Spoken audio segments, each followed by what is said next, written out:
ജപ്പാനിലെ തണുത്തി വിറച്ചിട്ടുള്ളൊരു ഷോപ്പിംഗ് ദിവസമായിരുന്നു ഇത്.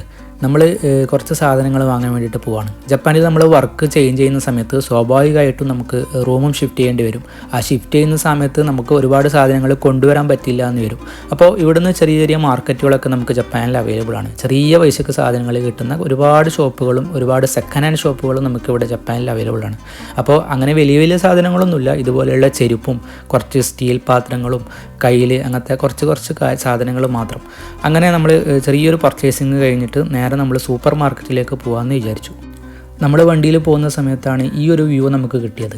നല്ല മഞ്ഞ് കൊണ്ട് മൂടിയിരിക്കുന്ന മലനിരകൾ.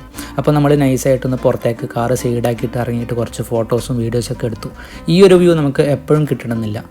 നമ്മൾ വിൻ്റർ സ്റ്റാർട്ട് ചെയ്യുന്ന സമയത്തൊക്കെ, വിൻ്ററൊക്കെ അങ്ങോട്ട് എത്തിക്കഴിഞ്ഞാൽ ഫുള്ള് ഫോഗായിരിക്കും. അപ്പോൾ നമ്മൾ കുറച്ച് ഫോട്ടോസും വീഡിയോസൊക്കെ എടുത്തിട്ട് നമ്മൾ നേരെ വണ്ടി വിട്ടു ഗ്യോമോ സൂപ്പർ മാർക്കറ്റിലേക്ക്.